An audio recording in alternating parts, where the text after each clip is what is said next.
Quando a empregada saiu, inclinei-me sobre o menino e murmurei: meu bebezinho, por que me olhas assim? Sabes que sou tua mamãe. Então me amas? Olhos firmes nos meus, ele ria ainda. Depois, estendeu-me os braços. Aproximei o rosto e a mãozinha dele roçou minha face. Prorrompi em soluços, chorava como quando era menina. Maravilhosa alegria inundou meu coração. Enfim, eu tinha um ente para amar, um entezinho, um filho. Daquela vez, tomei-o nos braços e levei-o eu mesma para o seu quarto. Sentei-me enquanto as amas o despiam. Lembro-me do espanto das duas mulheres, vendo-me ajoelhar perto do berço para beijar os minúsculos pés róseos de meu rapazinho. Desde aquele dia, ele fez minhas delícias, eu me consagrava quase inteiramente a ele, aprendi a banhá-lo e a vesti-lo, fazia roupinhos para ele, abri o piano, desde tanto tempo fechado, para tocar-lhe músicas alegres, quando estávamos no salão. Eu era plenamente feliz, feliz de amar meu filho e feliz de ser amada por ele. Parou de novo, tornou a fechar o medalhão e continuou a segurá-lo como se temesse lhe escapasse. Depois, continuou. Meu marido era então membro do parlamento. Vivíamos numa das propriedades dele, situada no norte da Inglaterra e que fazia parte de sua circunscrição. Andava desejoso de que passássemos em Londres uma parte da estação. Neste sentido, alugou uma casa, mesmo sem me consultar. Tomadas todas as providências, anunciou-me que partiríamos para a capital no fim da semana. Mas, digo eu, não posso levar para Londres uma criancinha de 6 meses, sobretudo nesta estação do ano. Não lhe estou pedindo isso, respondeu ele. Mas não posso deixá-lo, muito menos. Só de pensar nisso, imaginei que meu coração ia cessar de bater. Não, repeti, não posso, não quero abandoná-lo. Meu marido contentou-se com responder: você me acompanhará e seu filho ficará nas torres. Há 2 amas para cuidar dele e ele não precisa absolutamente de você. Por favor, não represente a comédia da Mater Dolorosa. Espero que esteja pronta sexta-feira. Audiolivro realizado pelo canal Surya Chand Audiobook. No dia marcado, parti, deixando meu filhinho nas mãos de uma ama recentemente contratada e, durante 2 longos meses, fiquei separada dele. Meu marido recusou obstinadamente autorizar-me a estar ausente uma noite sequer. Quanto me foi penosa essa provação! Esse sentimento permanente me roía o coração, principalmente à noite. Estava habituada a despir o menino e niná-lo até dormir. Regressamos, enfim, à nossa propriedade. Corri logo à nursery. 1 minuto depois tinha nos braços o meu bebê. Meu filho. Quase não o reconheci. O rostinho emagrecido exprimia sofrimento, os grandes olhos brilhantes estavam fundos. Parecia-me incrível que tão grande mudança se operasse em tão pouco tempo. Ele está doente? Exclamei, virando-me para a ama. Esta pareceu surpresa e me respondeu que o menino estava bem. Mandei chamar logo o médico. Ah! Meu menino, meu menino! Ele permanecia inteiramente imóvel nos meus braços, como se não desejasse outra coisa. Olhava-me, sorrindo. Só um sorriso não se tinha modificado. Apertei-o contra o peito, beijei-o. Tentei apegar-me à esperança. Mas, Gui, desde o primeiro instante em que tornei a encontrá-lo, compreendi que estava condenado. Ficou enfermo várias semanas. Os médicos atribuíram, em parte, a alimentação defeituosa. A tardia intervenção deles foi impotente para obstar a marcha da moléstia. Tomei uma enfermeira para cuidar dele, mas quase não saía de sua cabeceira. No princípio, meu marido pareceu incomodar-se, entretanto, continuou-me a afirmar que o menino teria adoecido mesmo comigo ao lado dele. Depois de certo tempo, minha angústia começou a aborrecê-lo. Logo exigiu que eu dissesse toda noite para o jantar, qualquer que fosse o estado do menino. Além disso, devia aparecer em grande toilette. Tive de submeter-me. Uma noite, enquanto me vestia, uma das amas bateu à minha porta e pediu-me que subisse. Enfiei um roupão e corri. A enfermeira disse-me que a criança parecia pior e que ela julgou bom chamar-me. Demo, se meu filhinho deve morrer, que ao menos morra nos meus braços, disse eu, no auge do desespero. Não sei quanto tempo fiquei com os olhos fixos no rostinho lívido. Súbito, um andar pesado me sobressaltou. Meu marido pôs-se à minha frente e ordenou, rudemente: Elaine. Que significa isso? O jantar está servido há 20 minutos e já mandei chamá-la 2 vezes. Os estalos daquela voz imperiosa a fizeram erguer-se a cabecinha apoiada no meu peito. A enfermeira adiantou-se para meu marido e disse: Fui eu, senhor, que não transmiti seu recado a Milady, que neste momento não pode afastar-se. O menino está morrendo. Pronunciou a última palavra num murmúrio, aproximando-se de meu marido, na esperança de que eu não ouviria. Que me está dizendo, ama? Já são 3 semanas que essa criança se diz em artigo de morte. Exclamou ele, furioso. Venha jantar, Elaine. Não, não. É impossível, não posso deixá-lo assim.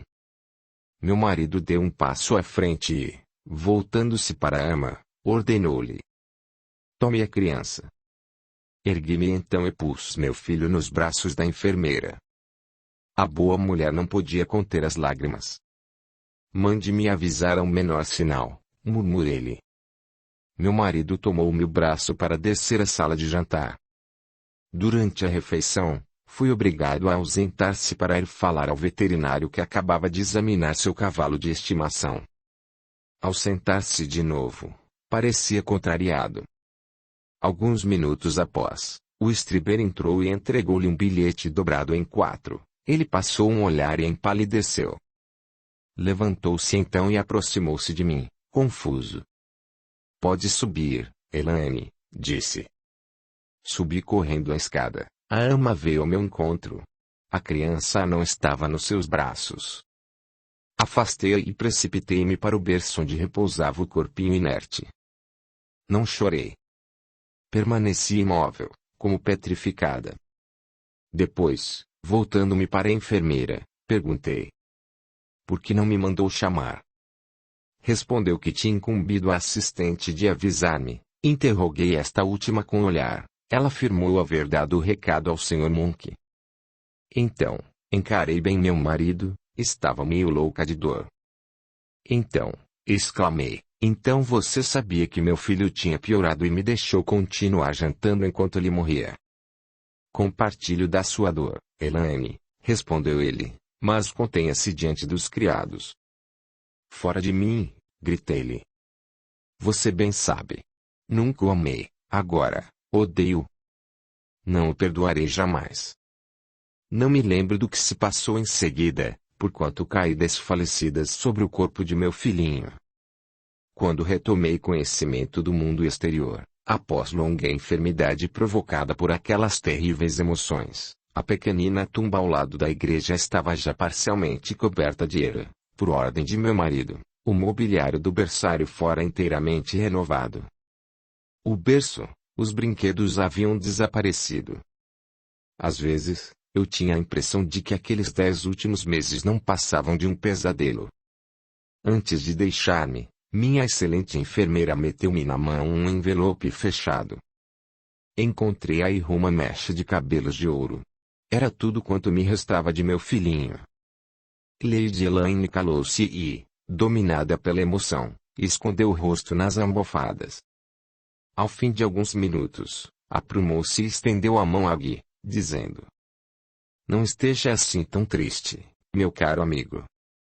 Talvez eu não devesse contar-lhe isso.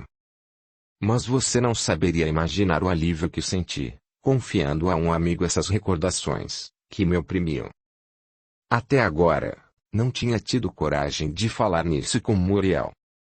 Muito emocionado, Guy apertou em silêncio a mão de Elaine entre as suas. Guy, continuou ela, Sua silenciosa compaixão reconforta-me mais do que palavras. Obrigada. E, após nova pausa. Mas você poderia perguntar-me. Por que casei com James Monk? Ele concordou, num movimento de cabeça. Você é também a primeira pessoa a quem vou dar esta explicação. Na realidade, a narrativa implica um segredo que não me pertence. É necessário ter muita confiança em você para passar sobre isso. Vou tentar expor claramente os fatos. Continuou, depois de ter refletido longamente. Você sabe, creio eu, que sou filha única do Conde de Hales. Tenho 2 irmãos. Um é oficial nas Índias, o outro ocupa a posição importante nos negócios. Minha infância foi feliz. Eu passava o tempo no parque ou nos bosques, onde viviam os rebanhos e cervos. As propriedades de papai eram muito importantes. Montada no meu pônei, percorria a campina circundante. Meus irmãos, bem mais velhos do que eu, rivalizavam em atenções para comigo. Não conheci um aborrecimento até a morte de mamãe que perdi aos 11 anos. Sozinha com o papai agarrei-me muito a ele, que me rodeava de cuidados quase maternais, agradava-me em excesso. Por meu lado, eu tentava ingenuamente substituir mamãe em casa. Meu pai era um desses homens encantadores, a quem as mulheres tudo perdoam. Eu tinha para com ele uma espécie de veneração. Mais tarde, aprendi a conhecer os defeitos de seu caráter e percebi, à minha custa, que sua afeição por mim não passava de uma modalidade do seu egoísmo. Desde minha infância, tive a impressão de que, por momentos, meu pai era sujeito a crises de pânico moral, mas não podia adivinhar a causa disso. Ignorava que o parque magnífico e os bosques, que pertenciam à nossa família desde séculos, estavam a ponto de ser vendidos. Ainda não conheço exatamente a causa do fracasso, mas imagino que, desde muitas gerações, os condes de Hales, grandes proprietários de terras, se encontravam em situação embaraçosa. Meu pai, por sua parte, perdeu, durante anos, somas enormes nas corridas e meus irmãos seguiram-lhe o exemplo. Aos 16 anos, fui passar alguns meses junto a umas tias. Encontrei numerosos primos de minha idade. A casa estava sempre cheia. Não me faltavam admiradores. Um daqueles rapazes me fez corte assídua, e eu me enamorei dele. Quando voltei à casa dos Hales, meu pretendente voltou ao mesmo tempo que eu à casa dos pais, cuja propriedade era próxima à nossa. E a ver-me a cavalo, constantemente, passei agradáveis momentos na companhia dele. Era bonito, inteligente, alguns anos mais velho que eu. Ficamos noivos secretamente, mas meu pai, que nos via sempre juntos, devia sem dúvida saber do que se tratava e nada fazia prever que se oporia a nossos projetos. Certa manhã, meu pai anunciou-me que um de seus amigos viria passar uma temporada mais ou menos longa em nossa casa. Recomendou-me acolher da melhor maneira possível o Sr. Monk. Desejoso de contentar meu pai, enchi de flores o salão e vesti a toilette mais elegante. Fiquei conhecendo o Sr. Monk naquela mesma noite. Como é fácil de imaginar, ele me desagradou. Meu primo jantava conosco. Depois de algum tempo, atraiu-me ao terraço e disse-me ao ouvido: "Onde foi seu pai arranjar tão antipático personagem?" Ele não cessou de olhá-la durante o jantar. "Evite-o com cuidado, eu lhe peço." Prometi, mas não era coisa fácil escapar à assiduidade da James Monk, e meu pai parecia furioso quando eu deixava notar meu descontentamento. Meu primo vinha com muita regularidade. Um dia, declarou-me: "Descobri, Elaine, que seu pai está às voltas com terríveis dificuldades financeiras. O Sr. Monk tem uma hipoteca sobre as propriedades de vocês e, além disso, emprestou a seu pai somas consideráveis. Elaine, que pena eu não ser bastante rico para desposá-la imediatamente. Em nome de Deus, não deixe aquele bruto rondar em torno de você." Comecei a rir e respondi: "Fique tranquilo, meu caro. Quanto a isso nada temos, não sou hipotecável." Em vez de acalmar meu primo, a resposta pareceu, ao contrário, aumentar-lhe a agitação. Caminhava de um lado para outro, preocupado, e me fez prometer que recusaria qualquer proposta de casamento, de onde quer que viesse. Ah! Os pressentimentos de meu primo tinham muito fundamento. Monk estava enamorado de mim e, um belo dia, propôs a meu pai dar-lhe quitação de todas as dívidas, se consentisse no nosso casamento. Chegaram finalmente a um acordo e eu fui vendida. Monk tentou fazer-me a corte, mas recusei a escutá-lo. Meu primo lutou corajosamente para me arrancar aquele destino. Procurou meu pai, implorou, exaltou-se, ameaçou, mas em vão. Então, deliberou raptar-me. Desgraçadamente, um criado, metido no negócio, foi contar tudo a meu pai, que fez fracassar a tentativa.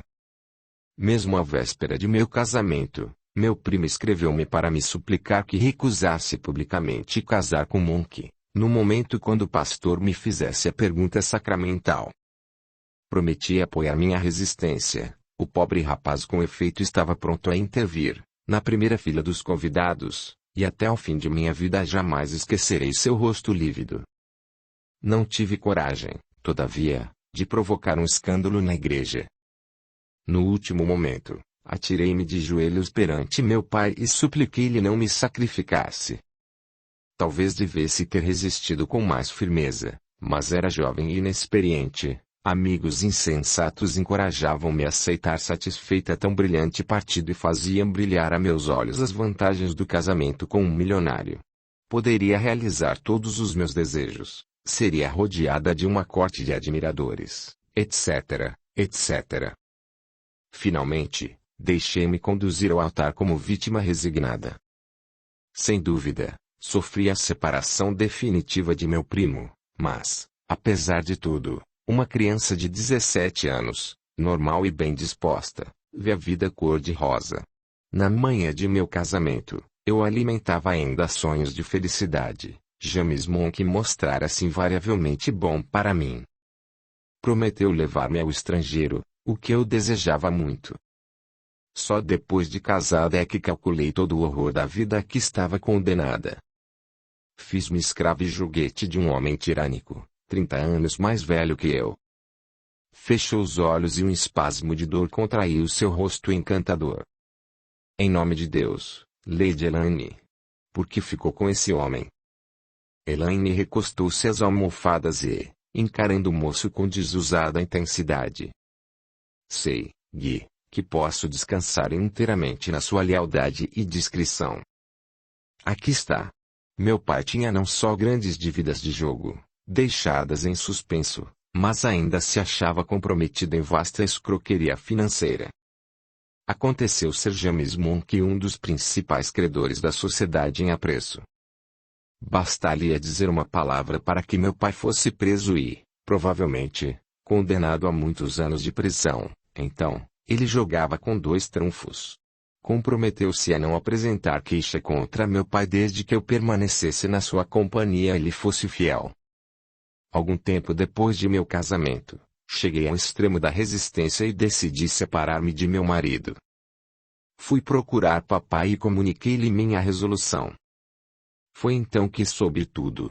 Ele teve de me declarar que, se consentira naquele casamento, fora não somente para escapar à ruína, mas também à desonra. Afundou-se numa poltrona e desatou em soluços. Jamais esquecerei aquela cena. Foi horrível. Chamou sobre ele mesmo a maldição de Deus e desejou Monk os maiores castigos. Depois, implorou-me que lhe evitasse uma ruína completa, salvasse da vergonha ao seu nome, poupasse-lhe o horror da prisão. Desde minha primeira infância, eu tinha por meu pai terna afeição, admiração apaixonada.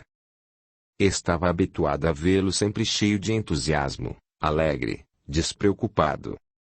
Não pude suportar a ideia de assistir a sua derrocada. Pus os braços em volta do pescoço dele, procurei confortá-lo, prometi-lhe sofrer, sem queixa, meu jugo odioso, a fim de evitar-lhe a ruína, a vergonha, a prisão. Voltei, pois, para junto de meu marido. Dali em diante, fiquei à mercê dele. Não só fui constrangida a permanecer com ele, mas ainda tive de obedecer cegamente. Compreende agora a razão que me obrigou a acompanhá-lo a Londres, deixando atrás de mim meu filhinho bem-amado. O Sr. Monk conservava no cofre forte todos os documentos comprometedores para meu pai. De tempos a tempos, ameaçava-me de enviá-los a seu advogado. Descrevia-me minuciosamente os incidentes do processo que se seguiria. A humilhação pública. Os padecimentos da prisão. Por vezes, eu quase tinha ódio de meu pai e pensava evadir-me. Mas, assim que o ia visitar, minha ternura filial dominava. Vi-o mudar a olhos vistos. Envelhecia, tornava-se delicado. Podia eu condená-lo a tão cruel destino? Ele ainda vive? Perguntou Guy, com voz dura. Morreu há alguns meses.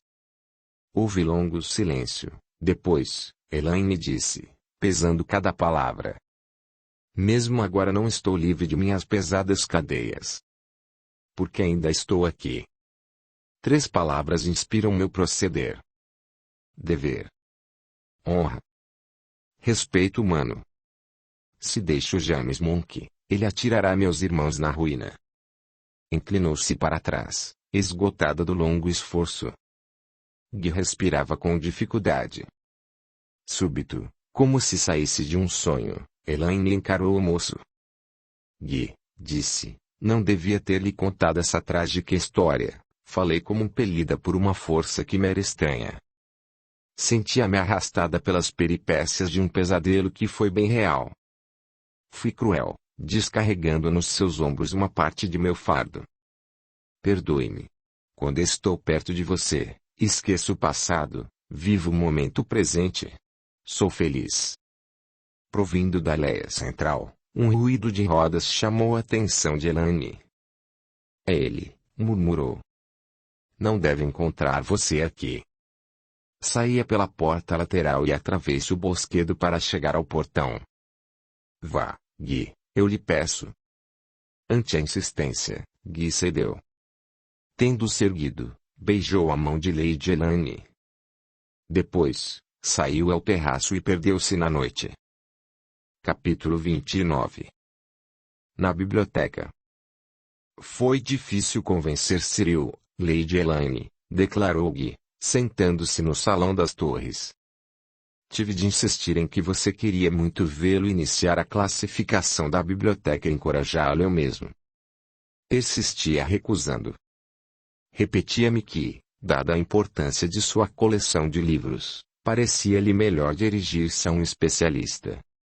A instâncias minhas, acabou cedendo, reservando-se o direito de ir proceder a algumas verificações no British Museum, a fim de se pôr a par dos últimos métodos.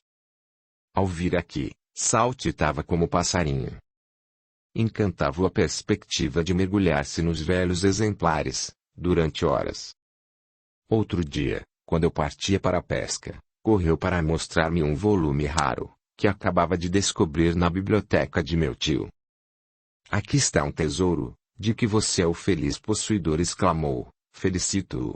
Só existem alguns exemplares desta obra, acrescentou, pondo-me debaixo do nariz um volume que cheirava horrivelmente a mofo.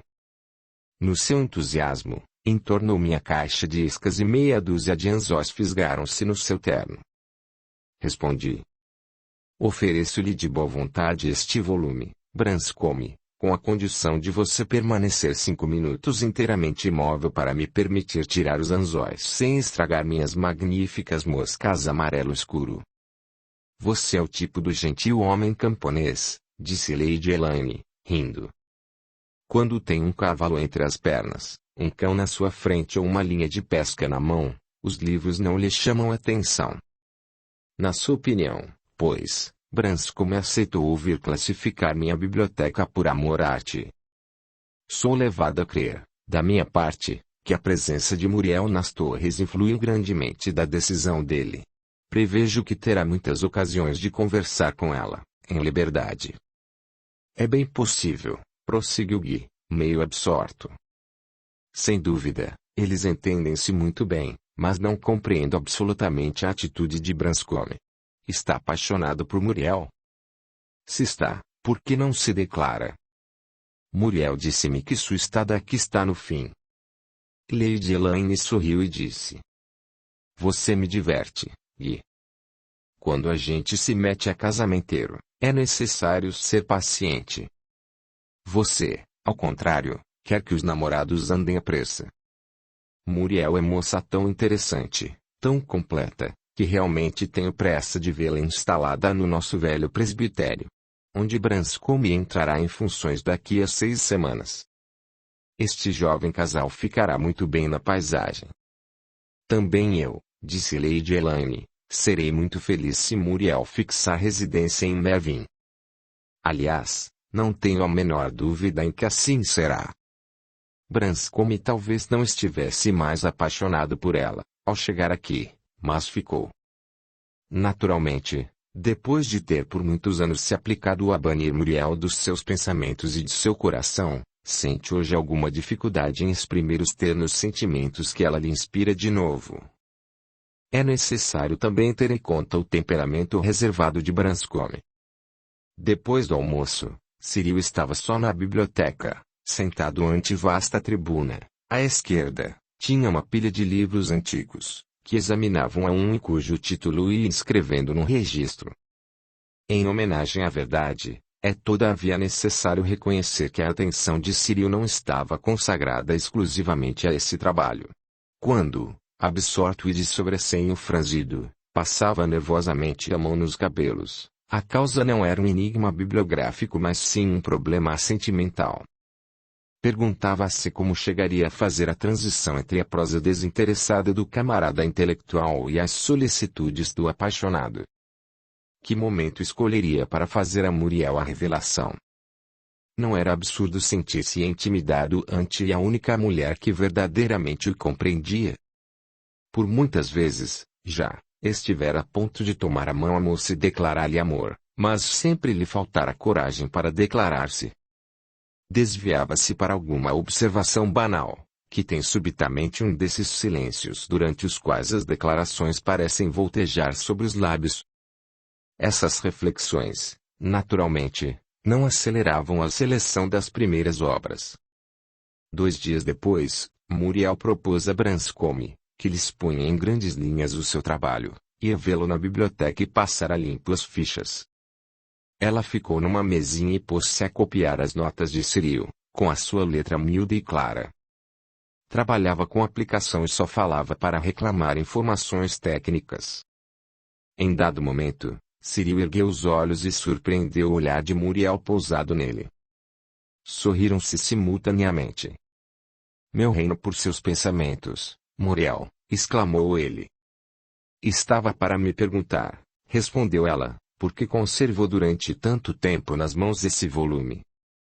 Tem ele importância especial? Os seguintes não merecem sua atenção? Cyril lançou um olhar embaraçado sobre o volume em questão. Por Deus! Creio que foi por causa do título, declarou. Puseram-se a rir os dois. Muriel levantou-se e foi sentar-se ao lado de Cyril. Por que então não me contou os pensamentos que tinha na cabeça? Eu teria respondido e, terminada a discussão, nosso espírito estaria mais livre para continuar a tarefa. Por meu lado, pensando noutra coisa eu cometo 3 erros numa só ficha. Branscombe descansara na tribuna à mão esquerda, manchada de poeira. São os estigmas do trabalho, disse ele, mostrando a mão aberta. A moça inclinou-se um pouco e com o dedo traçou arabescos na palma cor de cinza.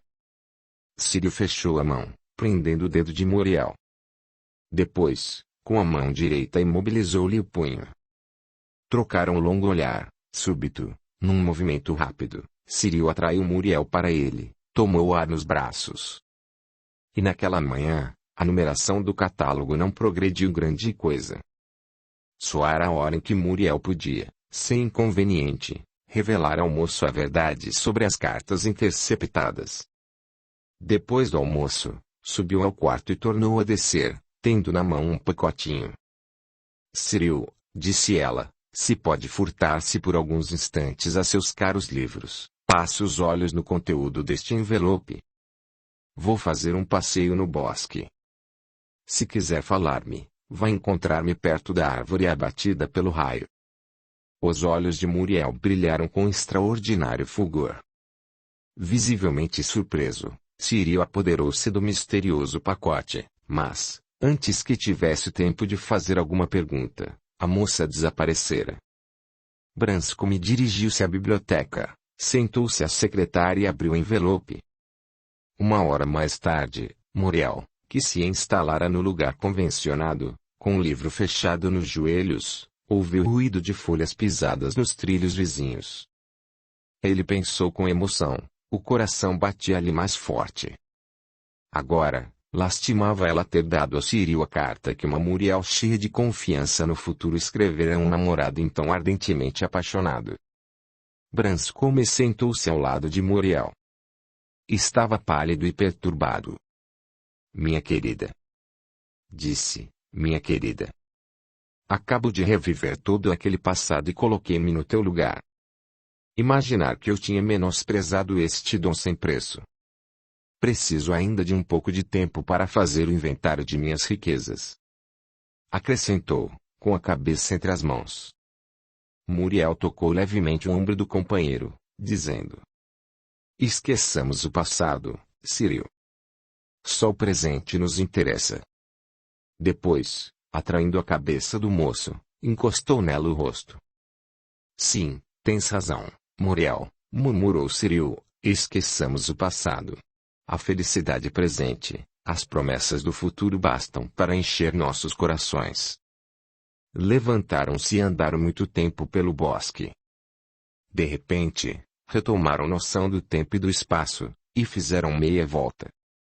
Na hora de transpor a orla do bosque, Cyril parou, para dizer: na realidade, somos noivos há 7 anos. Não vejo motivos para prolongarmos ainda mais esse período. Que dirias, Muriel, se eu fosse procurar-te assim que voltasses para tua casa? Isto é, dentro de 15 dias. Poderíamos conseguir logo uma licença especial, nosso casamento seria celebrado na intimidade, em seguida partiríamos para nossa lua de mel, 6 semanas depois, viríamos instalar-nos no curato, de acordo com o arranjo entre os Tustis, e o pastor celibatário que eu era então. Pouco mais tarde, o plano foi submetido a Guy, que o aprovou com entusiasmo. Logo que os noivos partiram, Guy pôs-se a caminho das torres.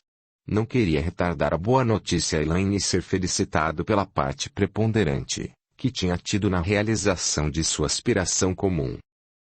Quer apoiar o canal? Seja membro, deixe o seu gostei, e se inscreva, para que o YouTube possa avisá-lo das próximas postagens, e assim também, que estes audiolivros cheguem a mais pessoas. A gratidão é o caminho da evolução. Capítulo 30. Beryl faz uma visita à Sra. Johan. Colocado sobre a chaminé do salão da Sra. Johan, o pequeno pêndulo de porcelana da China bateu 4 horas com toques agudos. Na sua caixa de acaju, o velho relógio do hall fez ouvir simultaneamente sua voz profunda. Nos diferentes andares, os carrilhões começaram sua melopéia habitual e, do outro extremo da casa, um cuco lançou seus fracos apelos. Sentado no seu posto, o velho Patterson puxou logo o seu grande relógio de prata, para verificar se os ponteiros marcavam exatamente 4 horas. Tendo verificado a concordância, o velho mordomo esfregou muitas vezes, com o polegar, o vidro do mostrador, à guisa de aprovação, depois, meteu no bolso, sorrindo. Patterson sentia orgulho, sempre renovado, ao ouvir bater em acorde perfeito os numerosos relógios de que era encarregado. Na realidade, ele se dedicava muito a tudo quanto dizia respeito às suas atribuições pessoais, seu escritório, sua prataria, a Sra. Johan, proporcionavam-lhe alternativamente um prazer pomposo, desde que a vida cotidiana decorresse com harmonia e pontualidade.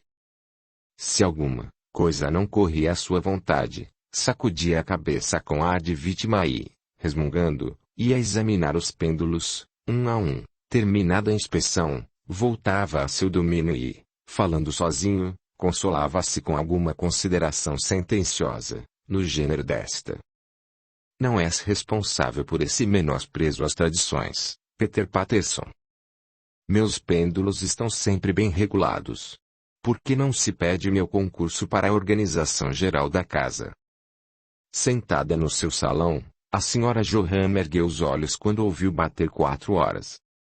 Espirrou e tirou da bolsa um lencinho de rendas, pensando: realmente, escolhi muito mal a ocasião de apanhar semelhante resfriado. Desejaria tanto assistir àquela cerimônia. Desde o meio-dia que tudo acabou e nada sei do que se passou. Que pouca sorte. Bateu o pé e começou a implicar com um cachorrão deitado no tapete. Levanta-te, vagabundo. Deixa de me olhar com esses olhões redondos. Exclamou, empurrando o cão com a ponta do pé calçado de cetim preto. Pôde pôr-se fora do alcance da dona e instalou-se confortavelmente, para meditar sobre a infinita versatilidade de caráter da mulher em geral. A senhora Johan tocou a campainha. Então, Patterson, disse, quando o criado apareceu, tem alguma notícia do casamento? As fêmeas de chambre já voltaram. Penosamente impressionado pela anormal agitação da patroa, Patterson puxou o relógio para documentar sua demonstração. Disseram-me que o casamento devia realizar-se às 11h30 da manhã. Admitindo-se que os interessados tenham chegado pontualmente à igreja, o que é pouco provável, e pondo-se na conta meia hora para a cerimônia, tudo deve estar acabado há 4 horas. As fêmeas de chambre deviam estar aqui desde muito tempo. Mas, quando a gente deixa essas moças irem divertir-se durante as horas de trabalho, não há do que espantar-se. Não lhe estou pedindo observações, Patterson, interrompeu a senhora Johan, secamente. Responda a minha pergunta. As fêmeas de chambre já voltaram ou não? Patterson terminou a frase entre dentes. Se a gente não as vê mais pelo resto do dia. Mas respondeu em voz alta. Não, senhora. Onde estão elas? Dizem que o proprietário de Mervyn Hall mandou servir um almoço onde toda a região é convidada. Neste caso, há pouca esperança de vê-las por encontro. Traga-me logo o chá, Patterson, e avise-me assim que elas voltem. Pois não, milady. De tempos a tempos, Patterson dava esse título à senhora Johan, embora ela não tivesse o menor direito a ele. Essa deferência estava indubitavelmente de acordo com as maneiras imponentes do falecido Sr. Johan, pois a senhora Johan tolerava essa infração à etiqueta. O chá das 4 tem muitas vezes um efeito mágico sobre o caráter feminino.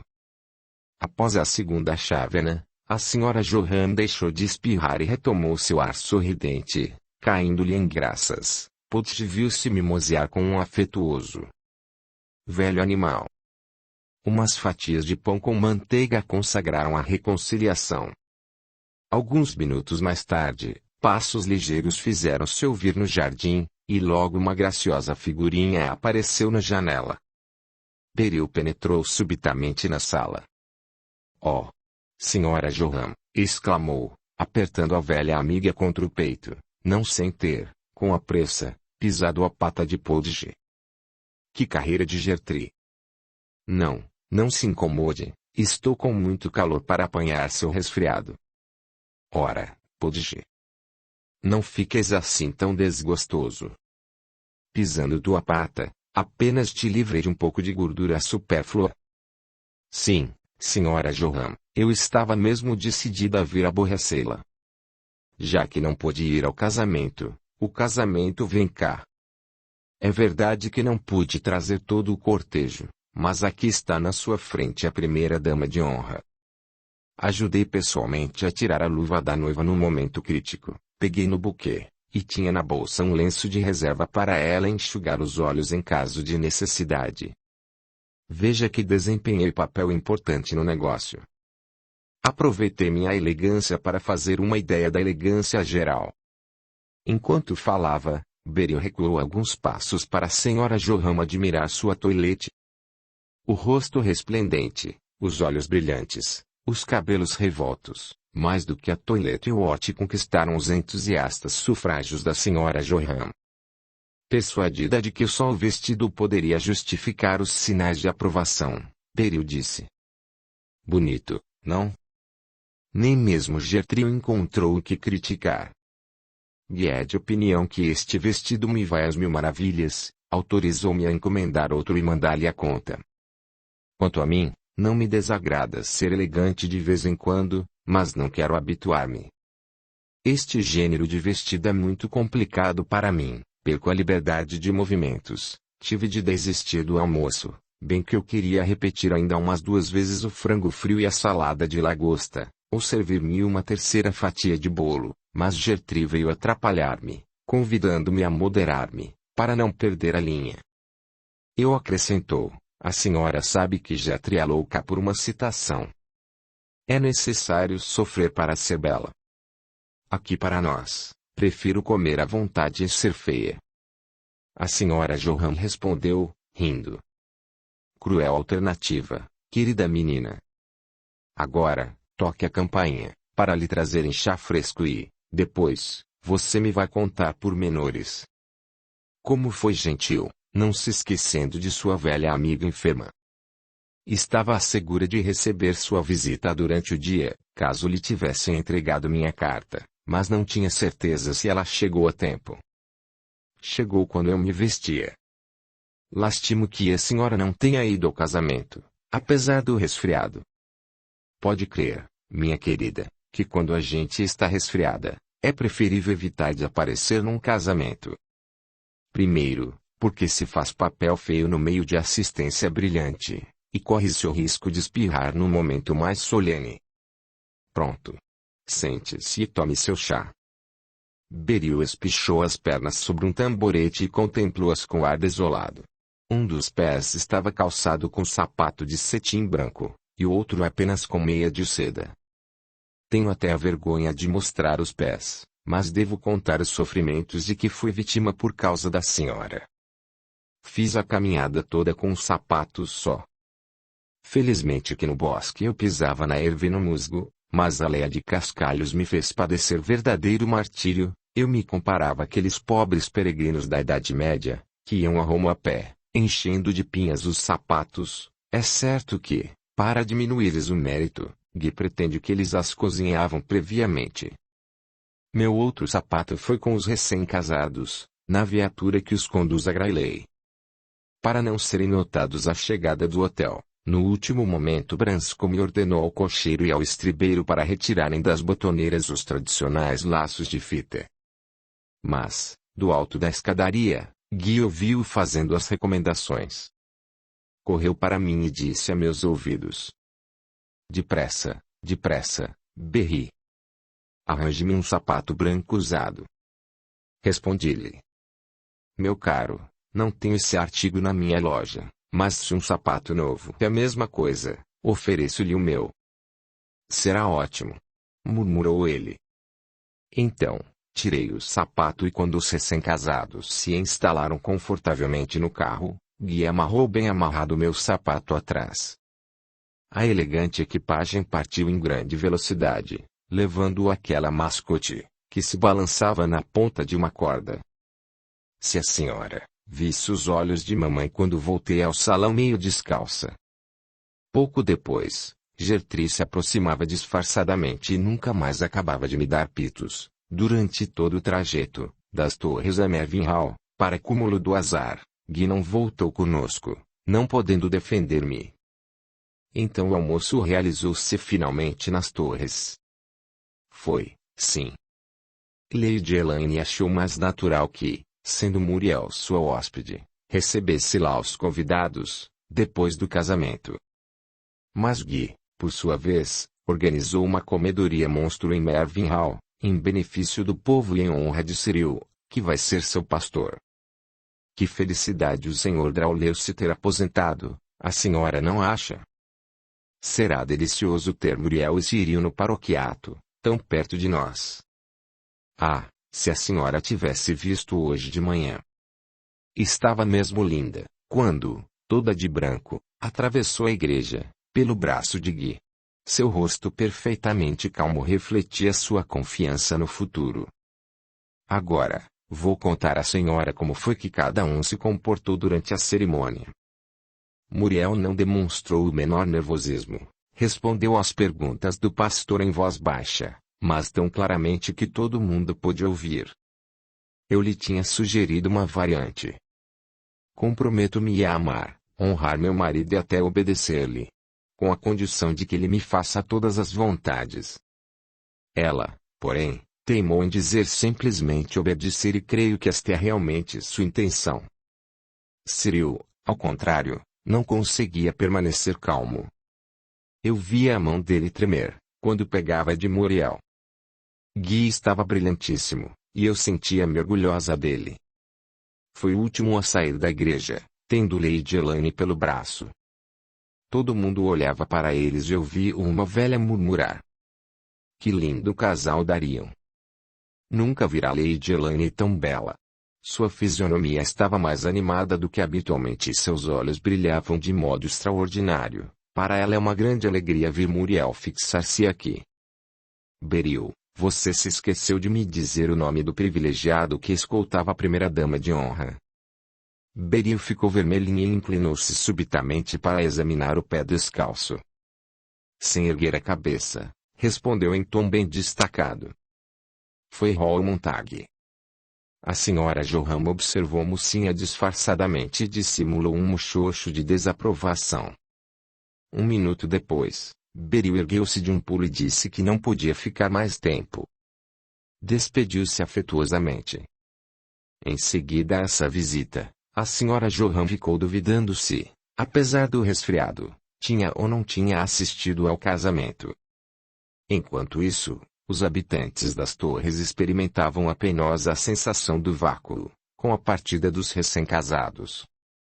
Guy permanecia em pé debaixo de um dos grandes cedros do parque e fazia companhia à mãe de Muriel, que lhe conduzira para ali pouco depois de despedida da moça. A senhora Bruce não queria ir para o quarto, a fim de descansar, de tal modo temia a solidão. Guy instalou-a à sombra, numa poltrona de junco e enumerou-lhe todas as qualidades de Cyril. Perguntava-lhe também que melhoramento se poderia introduzir no paroquiato antes do regresso de Muriel. Falava animado e parecia não notar as lágrimas que a pobre senhora não podia reprimir. A senhora Bruce era uma dessas pessoas suaves, sensíveis, não possuindo nenhuma força de caráter ou individualidade própria. Naturezas assim expandem-se harmoniosamente, se estão em ambiente favorável. No caso contrário, ficam como abafadas. O temperamento tardio e os modos dogmáticos do Sr. Bruce teriam aniquilado inteiramente sua mulher, se a terna afeição de Muriel não tivesse combatido essa deprimente influência. 3 anos de pacífica viuvez tinham em parte apagado os traços da tirania conjugal, mas a Sra. Bruce conservara-se tímida e passiva. Se lhe acontecia exprimir uma opinião, ela não deixava, para compensar a audácia, de fazê-la seguir de um modesto. Não é sua opinião? Durante toda a vida só pensara nos outros e mesmo agora não tinha forças para libertar-se dessa longa servidão. O chapéu de viúva assentava-lhe maravilhosamente, realçando os finos cabelos grisalhos e a calma expressão dos olhos claros.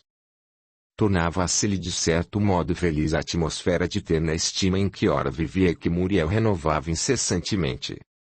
A senhora Bruce tinha muita amizade para com Guy Mervyn, primeiro, porque sabia quanto Muriel o apreciava e em seguida porque o moço tinha o tato de nunca lhe propor questões a queima-roupa. Demais, rodeava de atenção. Na semana anterior, temível touro tinha escapulido num prado dependente das torres e Guy viera do Hall expressamente para ajudar a senhora Bruce a atravessar a zona perigosa. Em consequência, a conversa dele não tardou a serenar a velha dama. Após haver acompanhado até a porta os últimos convidados, Elaine voltou ao salão e com um suspiro de alívio aproximou-se de seu primo em Hall, que fumava um charuto, sentado perto da janela. Felizmente não há um casamento por dia, Errol. Saiu para o terraço e deu uma olhada para a parte da casa habitada pelo Sr. Monk. Vamos, Errol. Levante-se. Não teve esta manhã obrigações fatigantes. A propósito, notei que estava flertando com a pequena Beryl Mervyn. É simplesmente absurdo. Fora das grandes solenidades, é uma pequena colegial de vestido curto. Dispense-se de lhe estar virando a cabeça com suas prosas. Aqui está o momento de me prestar um favor. Vá fumar esse horrível charuto na companhia do Sr. Monk, que justamente acaba de chegar de viagem. Ele já me fez observações desagradáveis por causa desta recepçãozinha. Vá ter com ele no bilhar. Mostre-se cheio de espírito e de entusiasmo. Poupar-me-á assim uma cena desagradável. Montague levantou-se contrariado. O diabo que o carregue, exclamou. Ele só devia voltar amanhã. Eu contava ter você só para mim, o resto do dia. A presença da velha senhora teria evitado todo comentário duvidoso. No fim da tarde eu facilmente persuadi-la a ir jantar no quarto. Depois de uma série de emoções e cansaço físico, nada mais indicado. Mas, querida, você não me poderia conceder meia hora, como ficha de consolação? Impossível. Devo consagrar-me à velha senhora, como você a chama. Estou vendo-a lá embaixo. Não posso deixá-la sozinha com a sua mágoa. Está bem. Acompanhá-la e contribuirei também para distrair aquela mãe desolada. Por que não faz o que lhe peço, Errol? Retorquiu Elaine, em tom impaciente. Prefiro ficar sozinha com a senhora Bruce e me será particularmente agradável que você vá fazer companhia a Monk. Fico admirada de você insistir em oferecer-me seu concurso, quando absolutamente não preciso dele, e recusar-me quando o reclamo. Bem. Não me fulmine. Você sabe perfeitamente, Elaine, que estou sempre às suas ordens. Vou atacar o urso na toca. Adeus. Adeus. Bem, vá. Eu lhe peço, Errol. Não fique aí a olhar-me. Não sou a pequena Beryl Mervyn, tão fresca e tão bonita. Montague aproximou-se dela e murmurou-lhe alguns ternos protestos. Depois, tomou uma das rosas amarelas que ornavam o vestido de Elaine e meteu-a na botoeira, dizendo: mínima recompensa, por tamanha abnegação. Afastou-se, então, na direção da sala de bilhar. Elaine seguiu com os olhos até ele desaparecer. Atravessou então o gramado ensolarado e juntou-se à senhora Bruce Guy, debaixo dos cedros. Temo tê-lo feito esperar, Guy. Absolutamente não fez, Lady Elaine, respondeu ele, sorrindo. A senhora Bruce e eu nos deixamos de tal modo absorver pelos projetos de arranjo do presbitério, que o tempo não nos pareceu muito. Estou acanhada de ter retido o Sr. Guy, disse a senhora Bruce. A senhora não tem culpa alguma. Eu tinha feito o Sr. Guy me prometer de ficar depois da partida dos últimos convidados e de me fazer companhia durante meu passeio. Como a senhora deve ter observado, a conversação de Sr. Guy é de efeito tonificante. Eu previa que, após as emoções da manhã, também eu necessitaria de sua benéfica influência. Pediram licença à senhora Bruce e saíram apressados. Tudo correu maravilhosamente, graças a você, Elaine, mas deve estar bem cansada. Estou cansada, realmente, mas conto com o nosso passeio para reparar os estragos. Se não lhe é incômodo, iremos até o jardim. Poderá sentar-se um pouco, enquanto irei dar uma vista na festa em honra de Cyril. Sombra de desapontamento perpassou no rosto de Elaine, todavia, ela concordou, sem hesitação. É obrigação sua. Eu não deveria ter lhe pedido para demorar-se. Ao fim de uma hora, Guy deixava Elaine ante o portão das torres. Quer vir amanhã cedo fazer-me uma visitinha? Perguntou ela. Meu marido chegou. Errou e ele devem fazer um passeio a cavalo, conversaremos tranquilamente. Virei, com muito prazer. Permaneceram imóveis por um momento, sem falar, como se não tivessem coragem de separar-se. Gui conseguiu finalmente dominar-se e disse: Adeus, Elaine. Até amanhã. Capítulo 31. Amo-te ainda. Amar-te-ei sempre. Na manhã seguinte, fiel à promessa, Gui pôs-se a caminho para as torres. Elaine estava pronta e esperava-o. Estou contente de vê-lo, Gui. Não podia calcular a que ponto me iria fazer falta a companhia de Muriel. Creio que nada é mais triste do que sentir-se só no mundo. Quanto a mim, tenho saudades de Branscombe. Sem perda de tempo, puseram-se a caminho. Andavam pelo atalho que conduzia ao bosque de Mervyn. O sentimento de solidão, que ambos experimentavam, rapidamente lhes desapareceu do coração. Elaine sentiu-se subitamente alegre como criança, ergueu a cabeça para melhor aspirar o ar fresco daquela magnífica manhã de outono. Não sei se prefiro a primavera ou o outono, disse. A primavera é exuberante, enxuada as canções dos pássaros, as árvores recobrem-se de botões. A cada volta dessa primavera, não se pode deixar de pensar na mocidade, quando a esperança dominava a vida. Mas o outono também tem aspectos suntuosos, quando se casam as cores mais ardentes. E a imagem de uma vida bem cheia, onde as alegrias passadas formam como um tapete de folhas mortas. Apoiou-se na cerca para contemplar o trigal imenso. Um tanto surpreso, Gui observava Elaine em silêncio. Aos pés deles, juntavam-se os feixes dourados e, a certa distância, percebiam-se ceifadores que cantavam trabalhando. Como é belo, murmurou ela, como que falando consigo mesma. Harmonia em vermelho e ouro. Invejo a sorte dos ceifadores. Quisera estar no lugar daquela moça de vestido de algodãozinho azul, com um pano vermelho na cabeça. Está vendo avançar com o filho num dos braços e tendo no outro uma vasilha com chá, provavelmente. Aproxima-se do jovem ceifador e dá-lhe um copo de chá. Depois de ter bebido, o pai pega no menino e faz-o saltar ao ar. Antes de deixá-la partir, beija também a esposa. Esta regressa sorrindo. Como é feliz! Elaine suspirou e ao fim de um momento recomeçou. Bem, agora, vamos para dentro do bosque. Uns passos adiante, acrescentou. Aqui está um caminho que conduz a um de meus retiros favoritos. Vamos segui-lo, ou iremos sentar-nos no nosso olmo. Como quiser, Elaine. Então, vamos pelo caminho.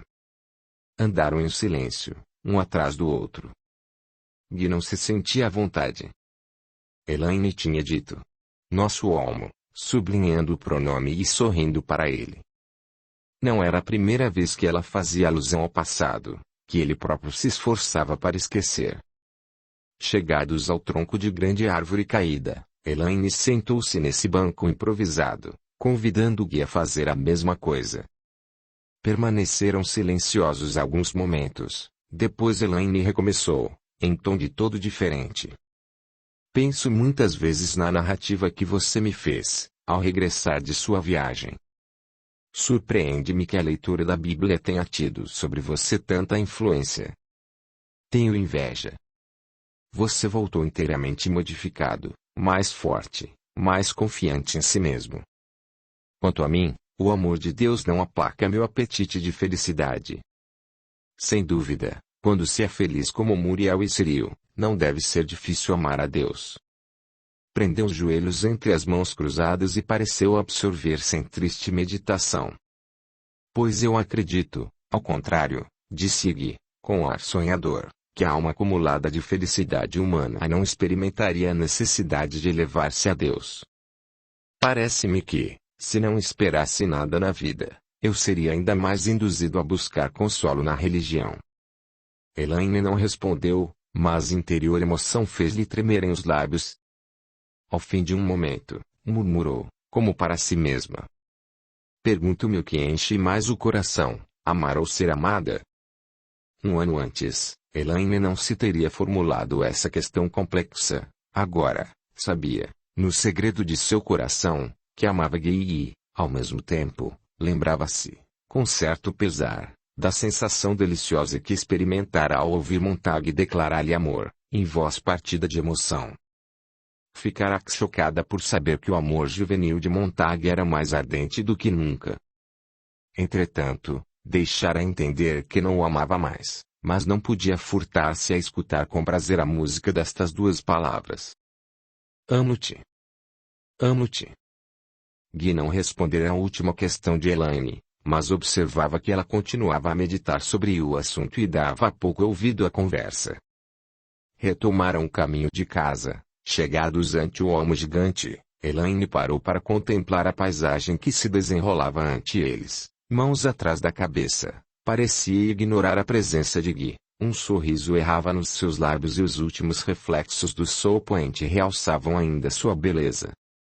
Voltou-se subitamente, e disse: Foi exatamente aqui que você me declarou amor, Guy.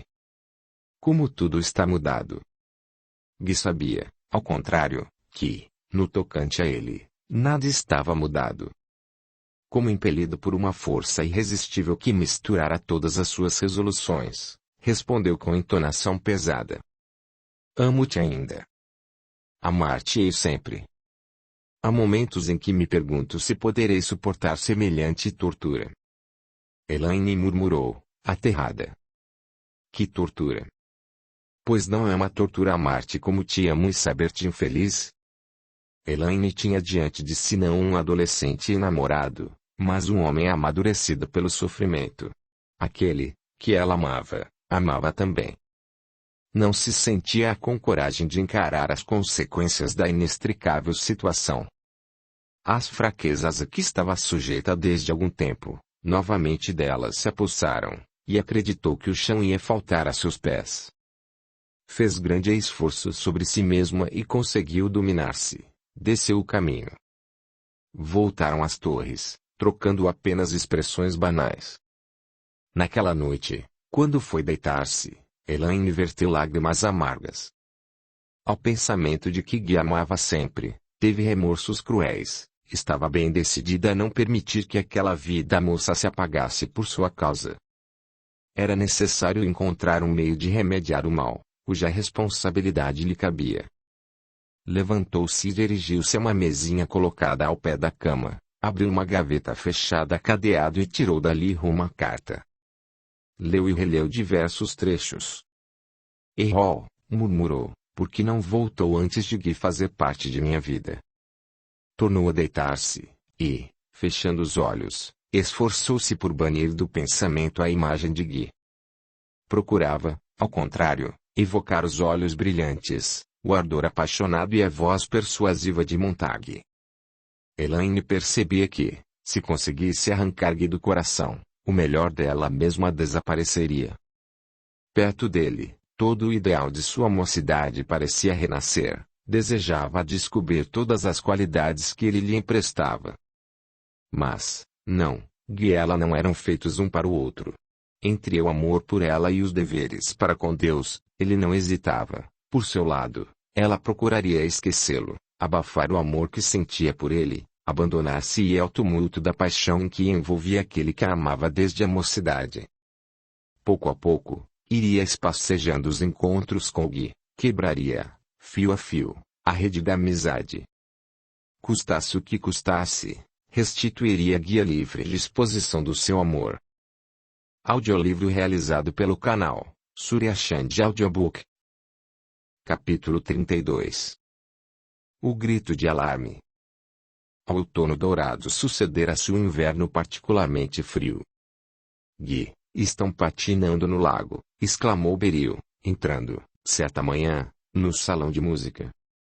O grande frio desta noite consolidou o gelo. Está sim de gente lá. Os monks já chegaram também, seus numerosos amigos, vindos de Londres, parecem patinar notavelmente. Ande, meu querido Guy, e venha mostrar suas habilidades. Na parte do lago correspondente à propriedade dos Monk, Dispuseram cadeiras e mesinhas cheias de doces, servem café e vinho do Porto em jarras de prata. Parece-me que deveríamos seguir este bom exemplo, do nosso lado. Vamos, grande preguiçoso, largue essa música e venha dar as ordens.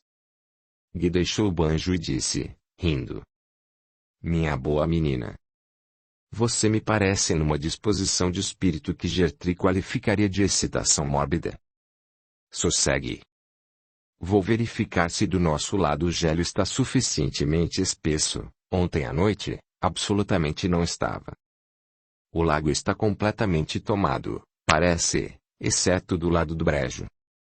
Martim aconselha que se coloquem ali uns avisos, para evitar acidente. Todo mundo reclama por você. Portanto, não perca tempo. A magnífica manhã de inverno, clara e fria, beneficiou o moral do moço, assim que ele se achou fora.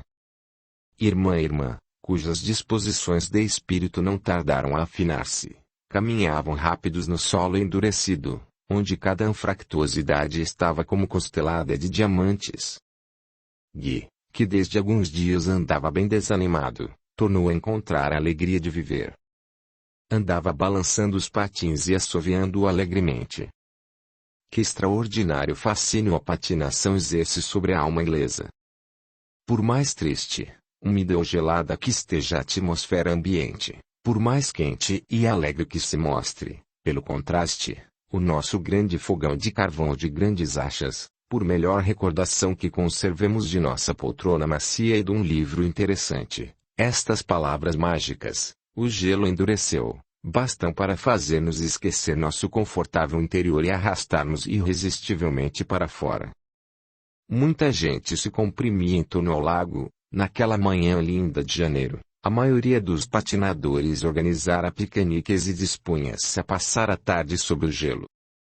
Os mais peritos davam já o exemplo, patinavam para lá e para cá, desenhando figuras, saltando e firmando-se novamente com elegância.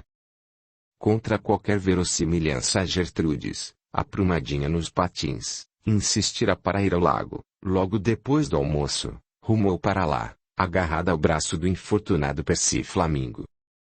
Este esforçava-se por demonstrar confiança e firmeza, mas, no fundo, tal não se dava, porquanto, não se sentindo ele próprio muito à vontade sobre patins, previa que, logo à primeira escorregadela, faltariam à senhorita Mervyn os pés e o tombo seria inevitável.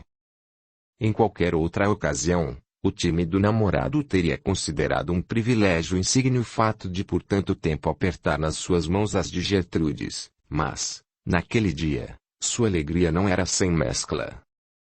Beryl, ao contrário, estava no seu elemento, sulcava o lago de lado a lado, provocando esbarros inumeráveis, tentava, com heroica perseverança, imitar a habilidade de Gui. Naturalmente, essas tentativas terminavam, 9 vezes sobre 10, em horríveis cambalhotas. Aliás, isso não a impedia de distrair-se principescamente. Chegando a toda velocidade à margem onde alcançou a senhora Johan, sentada num trenó, Beryl exclamou: Vitória! Senhora Johan! Comprometi-me a fazê-la atravessar o lago sem obstáculo, e, como vê, mantive minha palavra. Entretanto, andamos bem depressa, esse treino é excelente. É único no gênero. Podemos descansar um pouco e apreciar os patinadores. Justamente o Gui está chegando ao nosso lado. Vejo deslizar para trás, tem um impulso incomparável. Mas, acredite, senhora Johan, esses almofadinhas de Londres criticam o estilo de Gui. Agora mesmo ouvi um deles dizer que Gui suspende muito a perna e se sacode exageradamente. Deveria também conservar a ponta do pé virada mais para dentro e na mesma linha do calcanhar. Tive de conter-me para não responder a esse crítico, que, patinando, parece um manequim. Os braços e as pernas dele parecem fixas ao corpo por pregos. Na minha opinião, nada mais sem graça do que essa falta de agilidade. Em todo caso, respondeu a senhora Johan, seguindo com os olhos as evoluções do moço, para uma profana como eu o estilo de Gui é sem dúvida o mais agradável. Evidentemente ele não se aplica a rodar em círculos cada vez menores, em torno a uma laranja, como aquele amador londrino. A aplicação que aquele artista põe no seu modo de patinar, torna penoso observá-lo e parece-me que não lhe dá prazer. Guy, ao contrário, não se preocupa com a galeria, mas entrega-se inteiramente à embriaguez da corrida. Olhe para cá, Sra. Johan. Olhe ali Gertrude, rebocada pelo infortunado Percy. A ansiedade está gravada no rosto do guia improvisado. Arre! Ele que vacila. Caiu, e Gertrude agitou desesperadamente os braços no vácuo para trás. Desmoronou-se em cima de Percy. Pobre irmã, que é feito de tua dignidade? Acrescentou Beryl, arrebentando-se de rir. Felizmente, Guy chega em socorro. Levanta Gertrude e desembaraça o infeliz Percy. Vou tomar o pulso deste, e me certificar de que a catástrofe não lhe esfriou a paixão. Beryl, que há um minuto executava passos de dança em frente da cadeira da Sra. Johan, atirou-se na direção do grupo. Alguns instantes depois, Lady Elaine e Hall Montague chegavam juntos à outra extremidade do lago. Lady Elaine estava sentada e Montague, recusando com gestos os oferecimentos de um profissional, amarrara a ele mesmo os patins da moça. Depois, ajustados os seus, ajudaram a levantar-se e lançaram-se sobre o lago, presos pelas mãos. Deslizavam com leveza e em perfeito compasso. Seus corpos balançavam-se alternativamente para a direita e para a esquerda, com ligeireza de cisnes em evolução sobre águas tranquilas. A Sra. Johan, que se agoera a fim de ir para casa, demorou-se um pouco mais, para admirar o elegante par. Um tanto acima, James Monk também acompanhava com os olhos Elaine e Montague. Após haver instalado Gertrude numa cadeira, Guy permaneceu atrás dela e não pôde deixar de virar o rosto para o lado onde evoluíam Elaine e Montague. Distinguia a cabeleira castanha deste, roçando os cachos dourados, agitados pelo vento. Súbito, Guy sobressaltou-se, ao ouvir chamar-se pelo nome, voltou-se e reconheceu Monk. Que diz do estilo daqueles patinadores, Sr. Guy? Não é um prazer olhá-lo? Lady Elaine e Montague patinam maravilhosamente, respondeu o moço. Não os tinha notado hoje de manhã. Por um bom motivo. De manhã, o amigo Montague faz companhia a milady. A propósito, Sr. Guy, parece-me que raramente o vemos nas torres. Por que isso? Montague barra-lhe o caminho. Enquanto falava, Monk olhava Guy com ar irônico. Pôs-se a rir, deixando à mostra os dentes afilados, o que o fazia parecido a um lobo. Sob o riso fingido, adivinhava-se a cólera. Guy sentiu o sangue subir à cabeça. Seu silêncio e sua visível perturbação retiveram Monk. Este olhou o moço com atenção e ia falar-lhe em outro tom, quando Beryl, dando violento encontrão em Guy, o projetou para a frente. Sustentando-se pelos braços, irmão e irmã descreveram alguns círculos para encontrar equilíbrio. Uma vez firme, Guy falou, rindo.